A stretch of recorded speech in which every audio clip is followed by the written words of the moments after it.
Hello friends, बहुत बहुत स्वागत है आपका इंग्लिश एडवांटेज की ऑनलाइन क्लासेस में।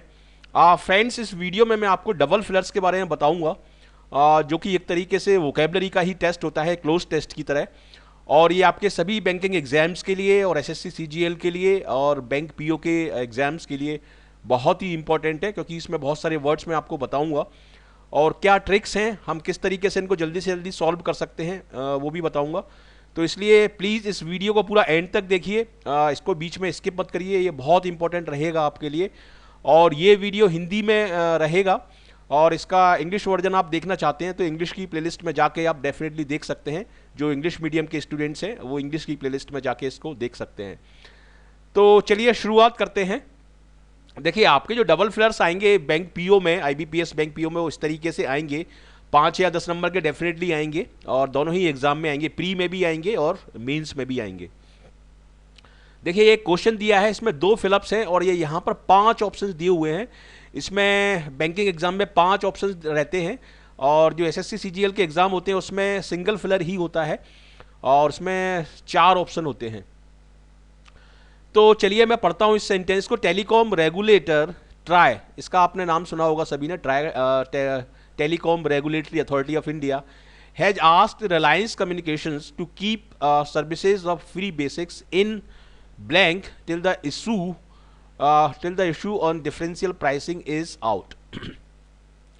देखिए, इस सेंटेंस का पहले मैं मतलब बताऊंगा आपको, और फिर सेंटेंस का मैं ट्रिक बताऊंगा किस तरीके से आपको सॉल्व करना है। कि टेलीकॉम रेगुलेटर जो है, ट्राई ने रिलायंस कम्युनिकेशन से बोला है कि किसी चीज़ को अभी रोक के रखा जाए जब तक डिफरेंशियल प्राइसिंग का जो इशू है वो आपका सॉल्व नहीं हो जाए। ये इस सेंटेंस का मतलब है। अब इसमें ट्रिक क्या है बेसिकली देखिए, यहां पर दिया हुआ है आउट, ठीक है। तो आउट के साथ कौन सा वर्ड जुड़ेगा ये आप सेकंड ऑप्शन में देख लीजिए। देखिए, अरेंज आउट आप नहीं बोल सकते, सॉर्टेड आउट आप बोल सकते हैं, फिक्स्ड आउट नहीं बोल सकते, अराइव्ड आउट नहीं बोल सकते, पुट आउट का मतलब होता है बुझाना, आग को बुझाना या सस्पेंड करना। तो यहां पर उस चीज का कोई सेंस नहीं बन रहा, तो यहां पर सॉर्टेड आउट यहां पर आपका आंसर होगा।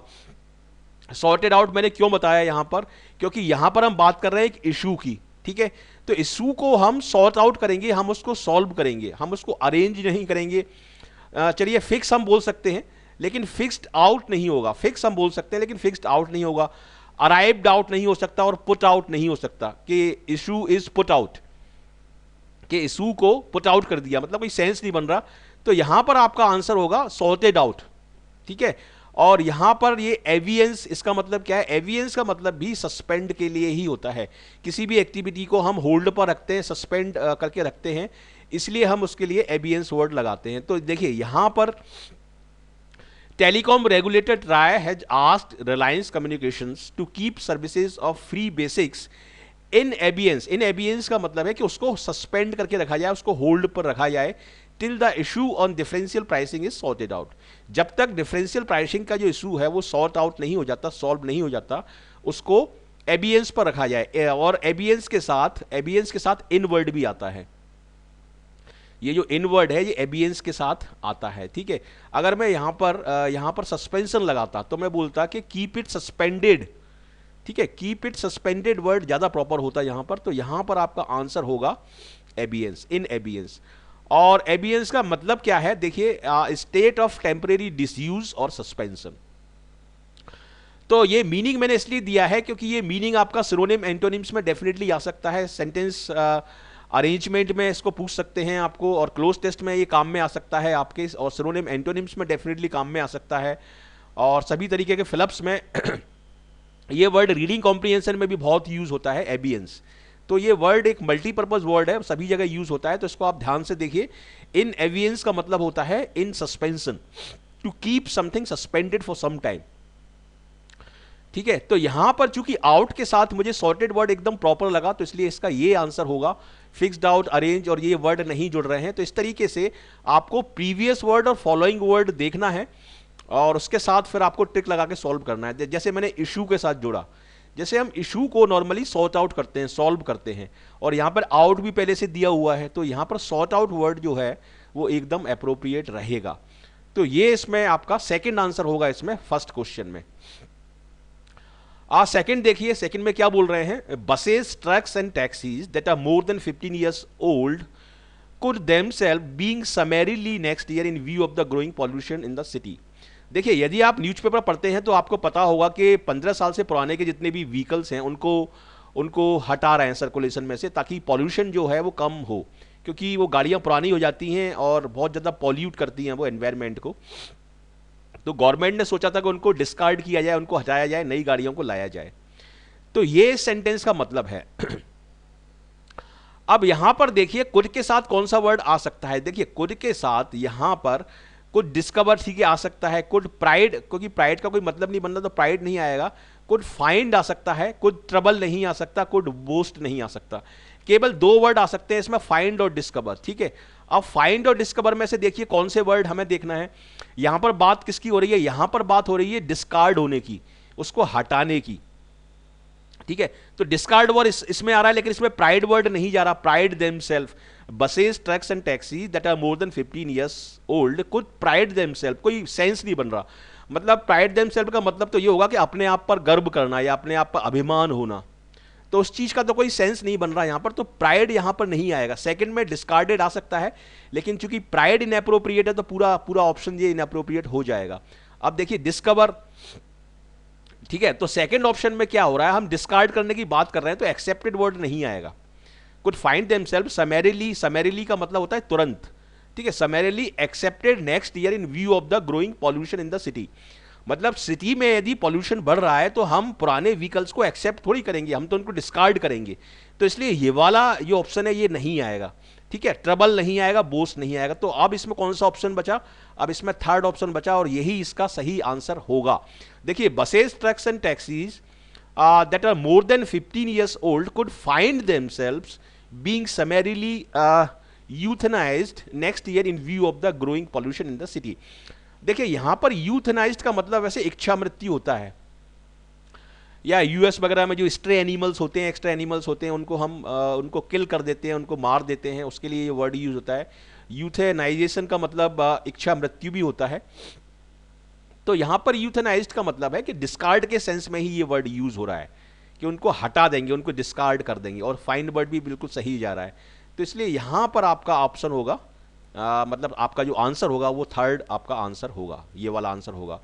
और यूथेनाइज्ड का मतलब क्या है, put an animal to death humanely, मतलब एनिमल्स को इस तरीके से मारना कि अनकाइंड ना हो वो, ह्यूमनली तरीके से।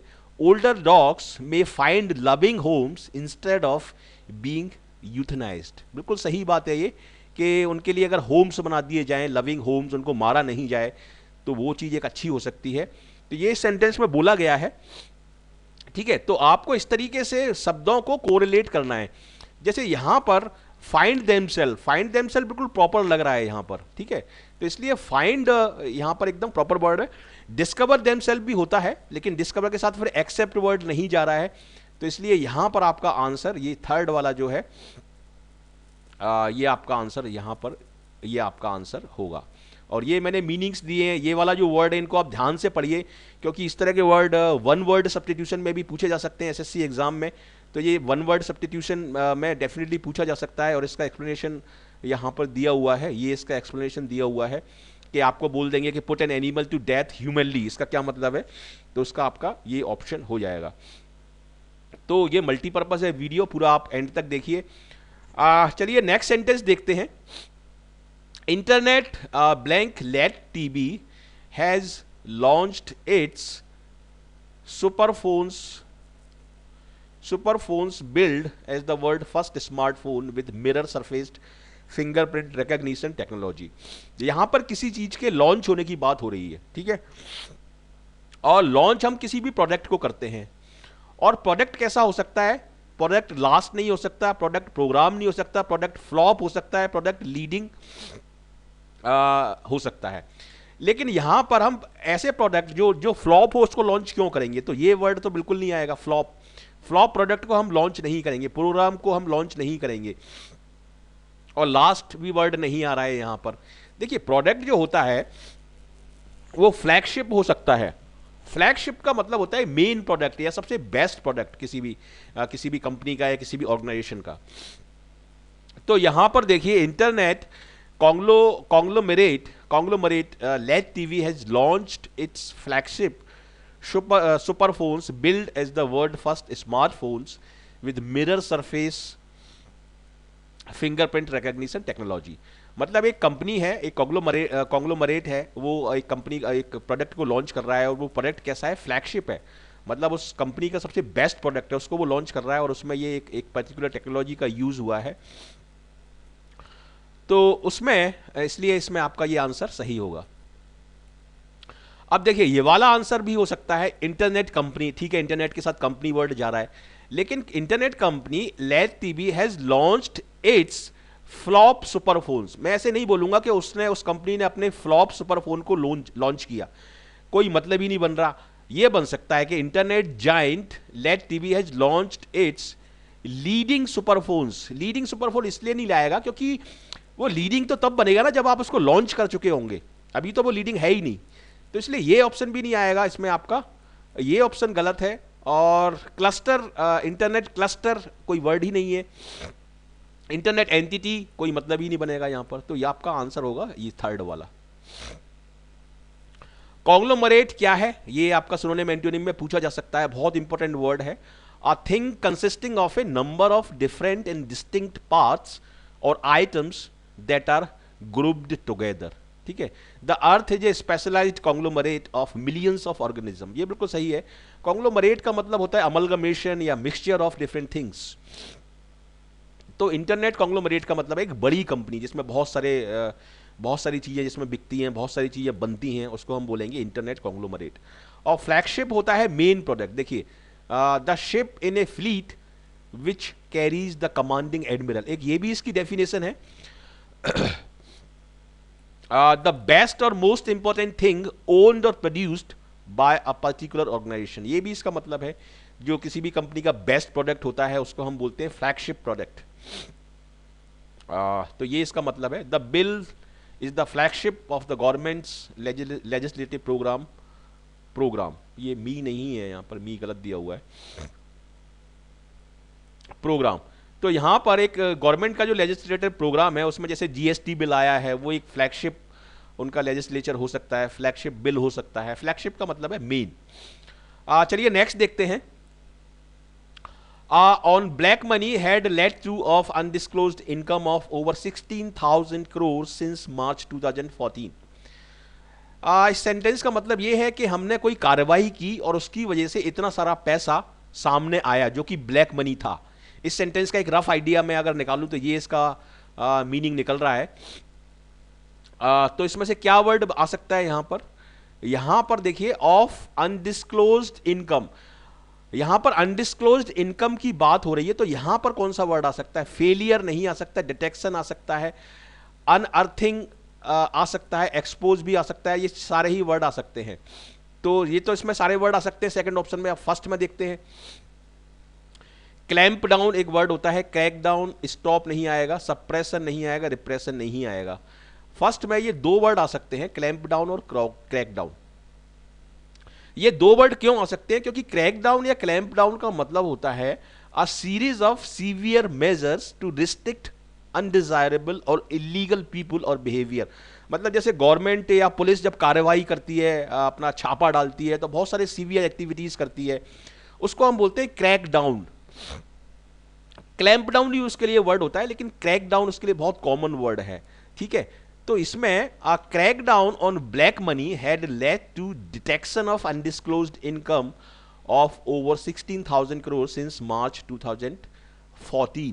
मतलब ब्लैक मनी के ऊपर जो कार्रवाई की गवर्नमेंट ने, उसकी वजह से इतना सारा पैसा, मतलब इतने करोड़ 16,000 करोड़ रुपीस का को गवर्नमेंट डिटेक्ट कर पाई, मतलब पता लगा पाई उसका। तो यहां पर आपका सही ऑप्शन होगा, सही आंसर होगा आपका सेकंड। अनअर्थिंग का मतलब होता है नॉर्मली कि खोद के किसी चीज को निकालना, तो ब्लैक मनी को हम खोद के नहीं निकालेंगे, तो इसलिए ये वाला ऑप्शन नहीं आएगा। एक्सपोज डेफिनेटली आ सकता है, लेकिन यहां पर सप्रेशन और ब्लैक मनी नहीं बनेगा। यहां पर सप्रेशन का मतलब दबाना होता है, लेकिन यहां पर हम बात कर रहे हैं एक्टिविटीज की। रिप्रेशन का मतलब भी वही होता है, तो इसलिए यहां पर आपका जो सेकंड ऑप्शन है वो आपका आंसर यहां पर होगा, ठीक है। तो इस तरीके से आप इनको सॉल्व कर सकते हैं। क्रैकडाउन का मतलब क्या है ये मैंने यहां पर एक्सप्लेन किया हुआ है। A series of severe measures to restrict undesirable और इलीगल पीपल और बिहेवियर। ये आपका वन वर्ड सब्स्टिट्यूशन में भी पूछा जा सकता है, तो उस तरीके से ये बहुत इंपॉर्टेंट वर्ड है क्रैकडाउन। क्लैंप डाउन भी हम उसी को बोलते हैं, लेकिन क्रैकडाउन ज्यादा कॉमन है। नेक्स्ट वर्ड देखते हैं, नेक्स्ट क्वेश्चन देखते हैं। The centre is funding a research project on 5G technology being by the company's premier academic institution with an of 37 crore. अब आप देखिए इसमें प्रोजेक्ट के साथ कौन सा वर्ड जाएगा। ठीक है, प्रोजेक्ट को हम अटेम्प्ट कर सकते हैं, लेकिन प्रोजेक्ट को हम नॉर्मली अटेम्प्ट नहीं करेंगे, प्रोजेक्ट को हम ट्राई नहीं करेंगे, प्रोजेक्ट को हम टैकल नहीं करेंगे। टैकल करते हैं किसी प्रॉब्लम को। ठीक है, प्रोजेक्ट को लॉन्च कर सकते हैं हम, लॉन्च डेफिनेटली हो सकता है, लेकिन यहां पर सेकंड वर्ड क्या है, 37 करोड़ रुपए की बात हो रही है। तो 37 करोड़ रुपीस क्या है, वो एक्सपेंडिचर है। ठीक है, और एक्सपेंडिचर किस किस में दिया हुआ है, एक्सपेंडिचर इसमें दिया हुआ है, लेकिन टैकल नहीं करते हम प्रोडक्ट को। हम प्रोडक्ट को हमेशा अपने हाथ में लेते हैं, उसको पूरा करने के लिए हम कमिट करते हैं। तो अंडरटेक का वही मतलब है, और आउटले का मतलब है खर्चा। तो इसमें आपका सेकंड ऑप्शन आपका ये आंसर होगा। The centre is funding a research project on 5G technology being undertaken, ठीक है, being undertaken by the companies premier academic institution with an outlay of 37 crore. एक इतना खर्चा कर रहे हैं उस प्रोजेक्ट के ऊपर, और एक प्रीमियर एकेडमिक इंस्टीट्यूशन ने उसको हाथ में लिया है, उसको अंडरटेक किया है। तो इसलिए इसमें सेकंड ऑप्शन आपका आंसर होगा। अटेम्प्ट नहीं करते हम प्रोजेक्ट को, हम ट्राई नहीं करते, हम टैकल हम करते हैं प्रॉब्लम्स को, लॉन्च हम करते हैं नॉर्मली प्रोग्राम्स को। तो इसलिए अंडरटेक इसमें अप्रोप्रिएट वर्ड रहेगा, और यही इसका आंसर है। आउटले का क्या मतलब है, an amount of money spent on something. तो ये आउटले वर्ड आपका एक इकोनॉमिक्स का वर्ड है, ये आपके रीडिंग कॉम्प्रिहेंशन में बहुत यूज होता है। आपका क्लोज टेस्ट में भी मैंने कई बार देखा है इसको, रीडिंग कॉम्प्रिहेंशन के अलावा सेंटेंस इंप्रूवमेंट में भी आता है ये वर्ड बहुत। तो इसको आप ध्यान से पढ़िए। और अंडरटेक का मतलब क्या है, commit oneself to and begin an enterprise or responsibility. मतलब किसी रिस्पॉन्सिबिलिटी को, किसी इंटरप्राइज को पूरा करने के लिए अपने आप को कमिट करना, या किसी प्रोजेक्ट को हाथ में लेना। तो इसलिए ये वर्ड आता है, और इसका ऑप्शन होगा आपका, इसका आंसर होगा आपका सेकंड। नेक्स्ट देखते हैं, वेदर वन बिलीव्स इट और not there are still some people. अब अस दिया हुआ है, ठीक है, यहां पर दिया हुआ है, यहां पर दिया हुआ है पीपल, और यहां पर दिया है अस। तो अस से पहले कौन सा वर्ड आएगा, अराउंड अस, सराउंडिंग अस, ओवर अस। ओवर अस नहीं आ सकता, गलत है ये। अबव अस मतलब लोग हमसे ऊपर, ये थोड़ा सा सेंस नहीं बन रहा, ये गलत होगा। अबव अस भी नहीं आएगा, अबाउट अस भी नहीं, इन दोनों में से एक आएगा। ठीक है, अब इन दोनों में से एक आएगा, तो सही ऑप्शन क्या है, सही ऑप्शन देखिए क्या है इसका, सम पीपल। इसमें सही वर्ड होगा अराउंड। सराउंडिंग क्यों नहीं होगा, सराउंडिंग इसलिए नहीं होगा, देखिए सेंटेंस बोलना चाहता है कि अभी भी हमारे आसपास कुछ ऐसे लोग हैं, हम ये बोल रहे हैं, हम ये नहीं बोल रहे कि लोग हमको घेरे हुए हैं। सराउंडिंग का मतलब होगा कि लोग हमारे चारों तरफ हमको घेर के खड़े हुए हैं, जो कि इस सेंटेंस का सेंस नहीं है। सेंटेंस का सेंस है कि हमारी समाज में हमारे आसपास इस तरीके के लोग हैं।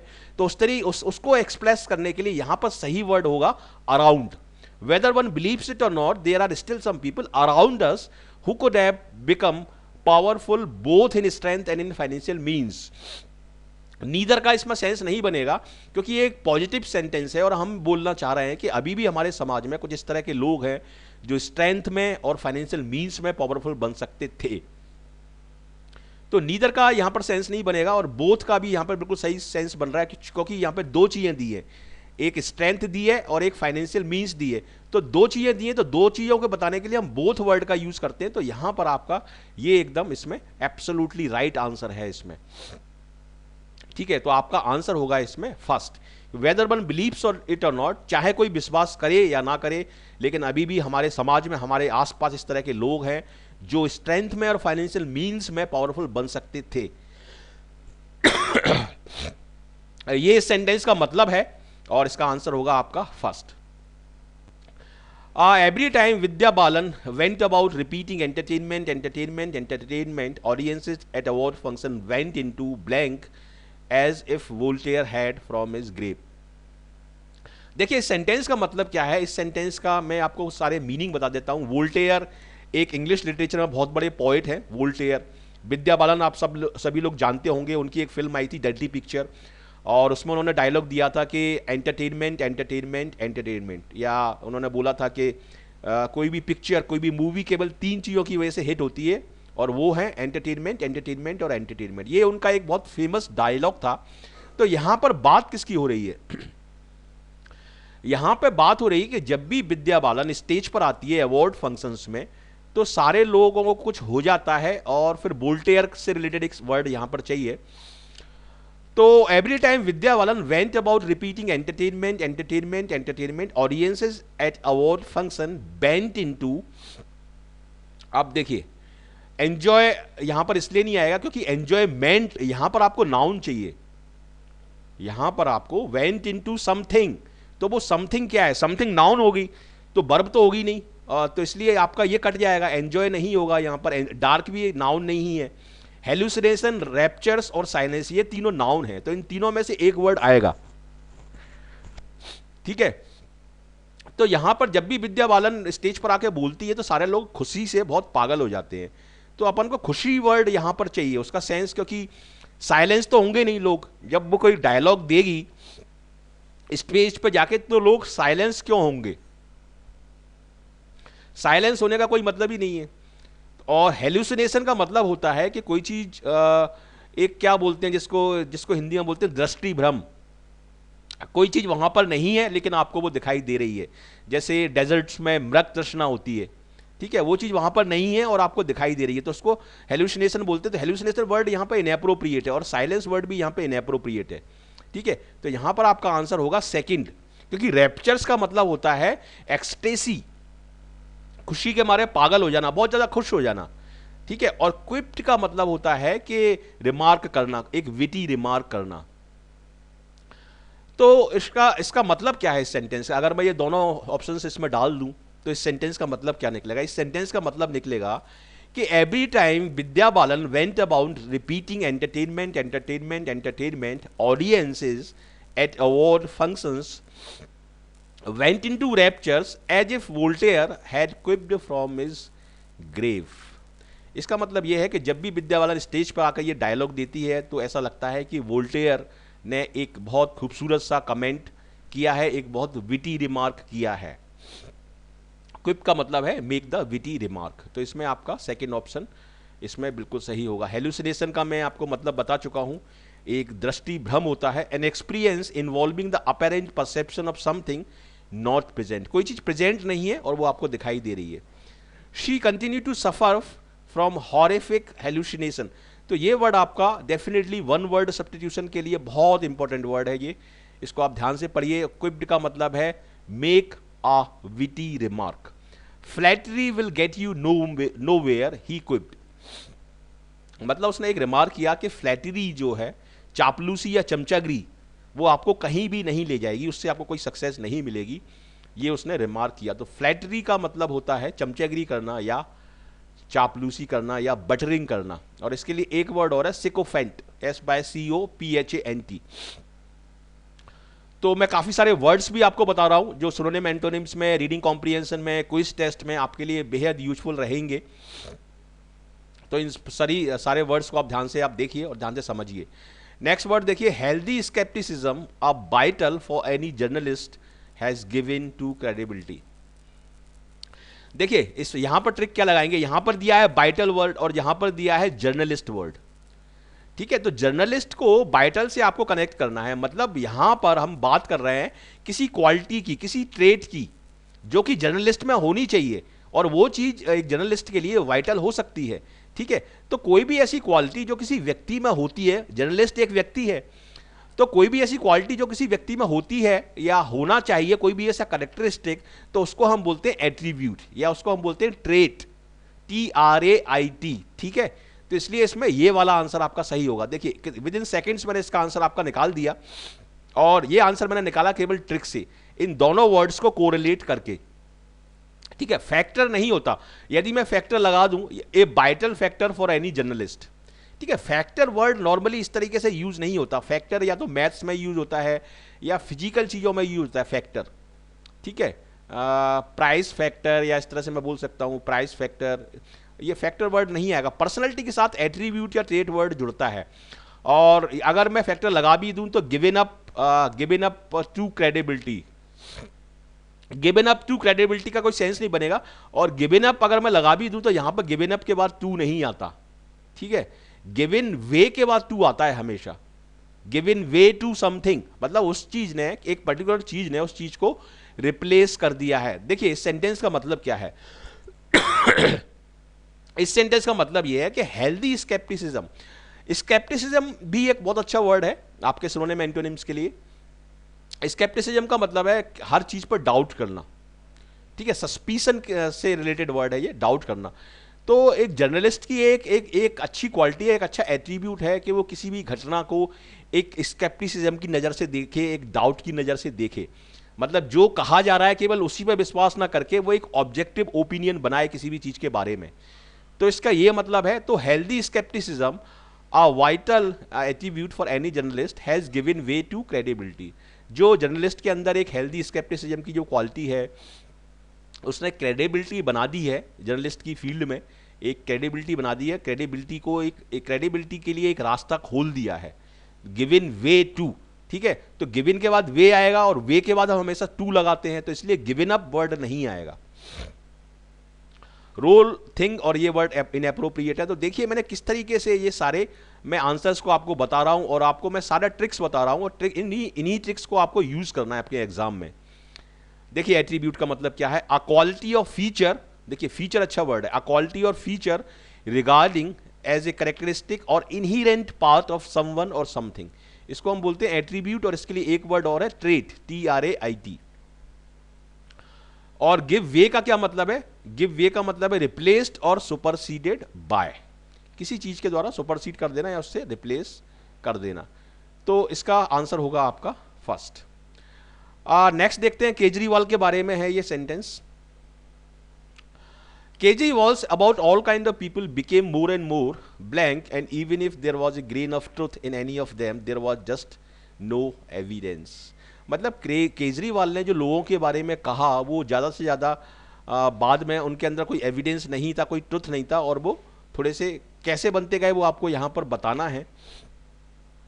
तो देखिए मेरे हिसाब से इसका आंसर क्या होना चाहिए, क्योंकि केजरीवाल ने लोगों के बारे में स्टेटमेंट नहीं दिए, केजरीवाल ने लोगों के ऊपर आरोप लगाए, ठीक है। डिफेमेशन इसलिए नहीं आएगा क्योंकि डिफेमेशन का मतलब होता है किसी व्यक्ति को बदनाम करना। प्रोनाउंसमेंट का मतलब होता है एक फॉर्मल अनाउंसमेंट। तो फॉर्मल अनाउंसमेंट केजरीवाल किसी व्यक्ति के बारे में क्यों करेगा, और आइडियाज नहीं आएगा। तो और स्टेटमेंट, देखिए स्टेटमेंट एक जनरल टर्म है, स्टेटमेंट टर्म है किसी व्यक्ति के बारे में।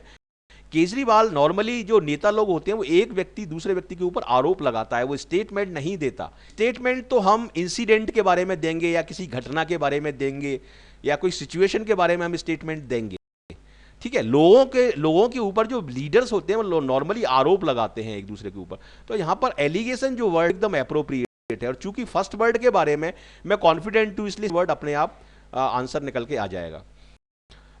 तो Kejriwal's allegations about all kind of people became more and more outlandish, and even if there was a grain of truth in any of them, there was just no evidence। अगर थोड़ा सा उनमें ट्रुथ था भी तो उनके पीछे कोई एविडेंस नहीं था, इसलिए वो बड़े अजीब से बनते गए, बड़े आउटलैंडिश बनते गए। देखिए लुकिंग और साउंडिंग बिजार और अनफेमिलियर, ये आउटलैंडिश का मतलब होता है।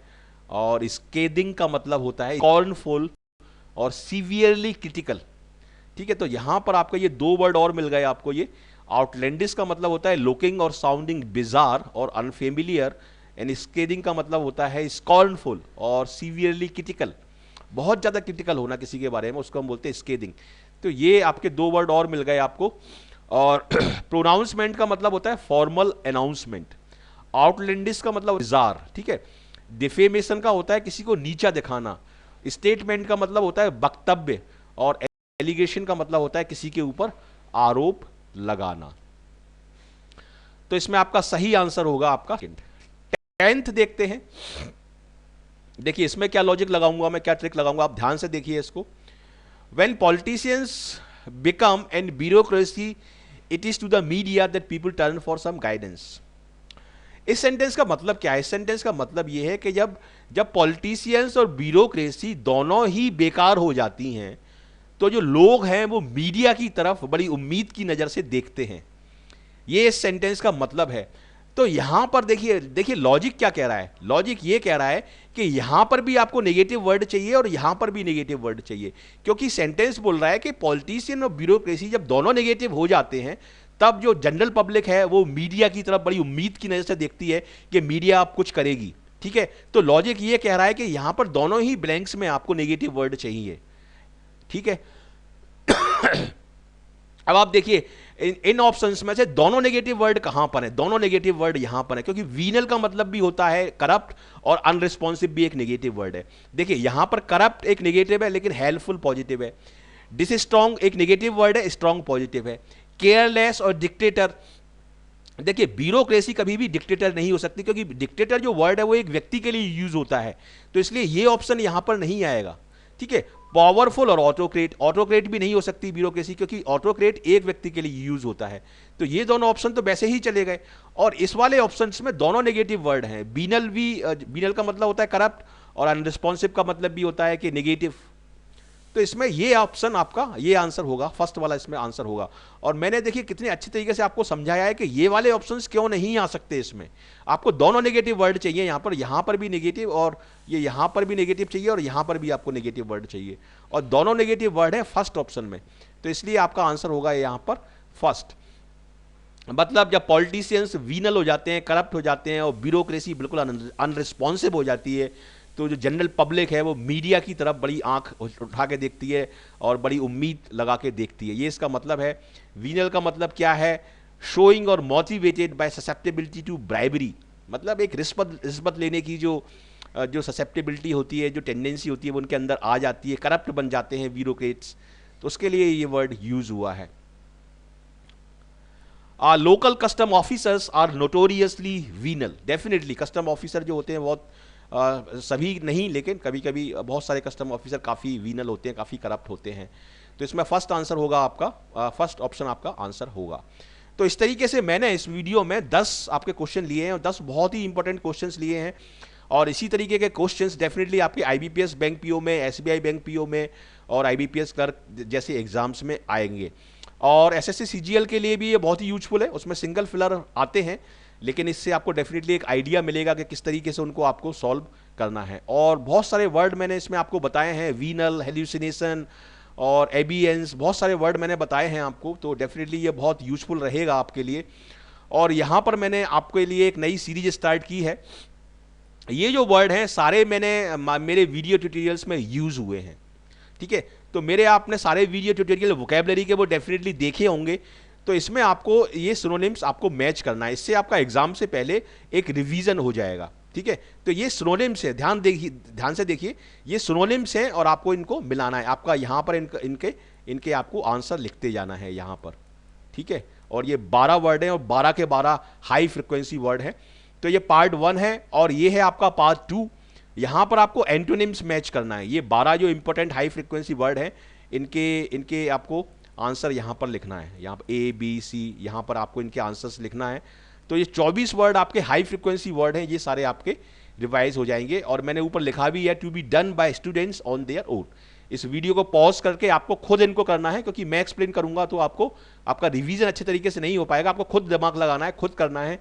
और ये सारे वर्ड मैंने मेरे वीडियो ट्यूटोरियल्स हैं उनमें यूज हुए, उनमें मैंने इनको एक्सप्लेन किया है। ये मेरी कुछ लिंक्स हैं, इन लिंक्स के थ्रू आप मुझसे जुड़ सकते हैं। आपका मैं बहुत बहुत स्वागत करता हूं। फेसबुक पर आप मुझसे जुड़िए, सारे अपडेट्स आपको वहां पर मिल जाएंगे और डेफिनेटली आप जुड़ सकते हैं।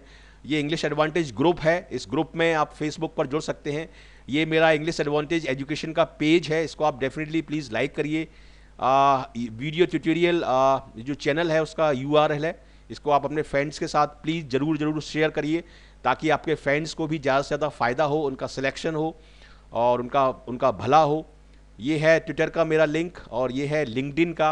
ये मेरा व्हाट्सएप नंबर है, कभी भी आप मुझसे कुछ भी क्वेश्चन पूछ सकते हैं, कोई भी क्वेरी है आप मुझको व्हाट्सएप भी कर सकते हैं और कॉल भी कर सकते हैं, आप कोई दिक्कत नहीं है, आप डेफिनेटली आप मुझसे पूछ सकते हैं।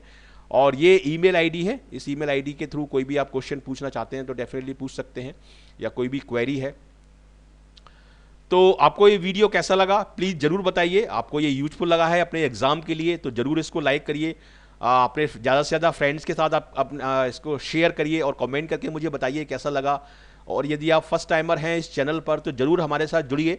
मैं इस चैनल पर आपका बहुत बहुत स्वागत करता हूं, और आप हमारे साथ जुड़ते हैं, इस चैनल को सब्सक्राइब करते हैं तो आपको नए वीडियोस के नोटिफिकेशंस आपको ईमेल के थ्रू मिलते रहेंगे और सारे वीडियो आप देखते हैं। और एक रिक्वेस्ट और मैं आपसे करना चाहूँगा कि यदि आप इस चैनल पर आए हैं, जुड़े हैं, सब्सक्राइब किया है इस चैनल को, तो सारे वीडियो सारी प्लेलिस्ट में जाके प्लीज़ देखिए, तभी आपको एक कॉन्फिडेंस आएगा और तभी आप इंग्लिश का पेपर को क्वालिफाई कर पाएंगे। तो प्लीज़ सारे वीडियो देखिए और अपने फ्रेंड्स को ज़रूर बताइए इस चैनल के बारे में, ताकि वो लोग भी आएँ और उन लोगों का भी भला हो और वो भी इस चैनल से जुड़ सकें। तो once again thank you very much for watching this video and I wish you all the best for your bright future. Thank you.